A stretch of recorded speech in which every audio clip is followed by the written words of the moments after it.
Do you know what that is? That's the inside of a rocket engine. Let me back off a little bit here.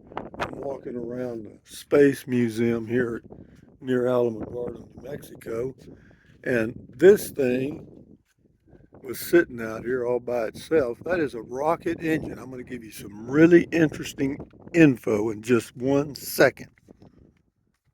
First of all, you got to see how, well, what I would say complex it is. I guess if you're a rocket engineer, it's not. But to me, all of that is, could I have done that? Yeah, if I was drunk enough, I probably could come up with something just about like that. But anyway, this rocket engine is, and you can read it and I'll read it out loud. This is the F1 rocket engine. The F1 is the most powerful single chamber liquid fuel rocket engine ever flown. Well, with the exception of Starlink stuff, or not Starlink, but SpaceX, because this is not current. 5 of these engines were used to power the first stage of the Saturn V rocket, which carried astronauts to the moon. The engine was built by Rocketdyne Division of North American Aviation, now the Boeing Company. Height 19 feet, diameter 12 feet, weight 18,500 pounds, thrust 1,522,000 pounds. Propellant was kerosene and liquid oxygen. The cute part is down here at the bottom. I know you'll be interested in this. Fun fact, the power generated by the 5 F1 engines on the Saturn V rocket was equivalent to 190 gigawatts, almost twice the peak electrical power consumption of France, or over 90 times the peak power produced by the Hoover Dam, or over 630 times more powerful than the Boeing 747 aircraft. Can you believe that? And it's right here. I mean, I'm standing right by it. How big is it? Well, there's my cup for reference. A little 16-ounce cup or 20-ounce, whatever it is. Yeah, so it's, but how many did they have on there? 5. They had 5 on the Saturn V rocket. Well, bully. But I'm telling you, man, that's a hell of a lot of thrust. Well, hell, I'll show you another one over here in just a minute. But look at this thing. Looks like some engineer was high on peyote or something. But it worked. Anyway, next we will go to, see all this stuff around here? Well, the reason I come up here, I've seen this stuff many times, but, the view is what I'm here for. See, I get down there in my little Van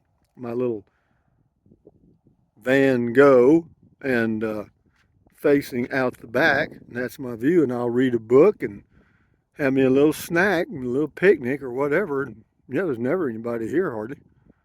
And yeah, it's a beautiful view. I mean, I thought, hell, why would I want to buy any land with a view? Huh, got this right here. Only thing is they're closed on Tuesdays. How rude. Now this thing here is a Nike something. It's an air missile to shoot planes down. It's called the Nike Ajax. And this is the launcher. This thing was portable. Or apparently. Anyway, it was the world's first operational surface-to-air missile, commonly known as SAMs. And it says designed to intercept high-altitude aircraft. Anyway, it says the first Nike Ajax flew at White Sands Proving Ground in 1951 and was operational from 1954 to 1953. And then the more advanced Nike Hercules replaced the Ajax. But the cute thing is 34 feet 10 inches long, 12 inches in diameter. It weighs 2,455 pounds. Its range is 30 miles, but the speed is Mach 2.3, 1,710 miles per hour, and the altitude limit is 70,000 feet. So what that tells me is if you're in an airplane and you want to avoid this, you have to be flying above 70,000 feet and faster than 1,710 miles an hour. Does that make any sense? But yeah, these things are sturdy. I mean, I thought this would be a little flimsy. It ain't. Anyway, there I go, guys, off into the wild blue yonder. Would I do that? Well, I mean, they'd have to make me a more comfortable place to sit. Well, you could put a saddle on it, like a horse saddle, and strap yourself on real good and put your head down and get your helmet. Shit, yeah, you'd be Rocket Man. I know, back on the meds, huh? Oh, they have a thing here too, if you need two people to do it. They have the whisper dish over here. They got a dish here and then a dish over here. One person stands over here, one person stands over there. You whisper and you can hear it over here. You believe that? I don't know. But look at all these cute little rockets. You know, this is, again, the Space Museum at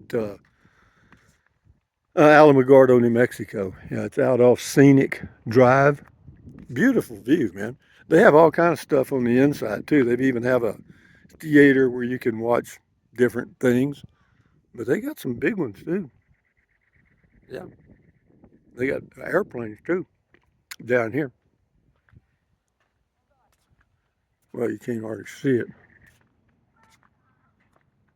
So if you got two people, you can do the whisper dish. So bring your friends. I see it says to use. Directions for use. This is, again, the whisper dish. 2 people are needed, 1 at each dish. The dish is the other dish to my left. The speaker should face the dish and speak softly to the ring. Ring. The listener should place their ear near the other ring. Other ring.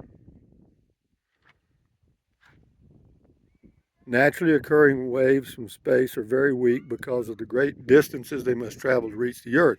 In order to detect them, we must use large dish antennas to collect as many of the waves as possible. These 2 dishes demonstrate how the sound waves of a human voice can be collected and focused. Just as these dishes collect and focus the sound waves, large dishes collect and focus celestial radio waves. So how about that? So what I'm going to do is I'll face into this ring and speak softly, and then I'll run real quick over here and hear myself. You hear me? Is that a good plan? Back on the meds, huh? Anyway, guys, from the Rocket Museum here in Alamogordo, Space Cadet Ranger Rusty is checking this out. Why? Because I ain't got anything else to do. Enjoy your life the best way you can, guys. Thumbs up, carpe diem, adios, bye-bye. Buy anything you want anytime. Buy me some more medication. Drink plenty of water, stretch, walk, stand guard at the door of your mind. Enjoy your life and be silly as hell if you want to. It's your life. So you see me with a horse saddle on this rocket right here, that white one, strapped on with my head down with my Ranger Rusty helmet on, and spur that baby and away we go. Would I like to do that? I'd probably try it. Adios, amigos. Use the Amazon link. Bye.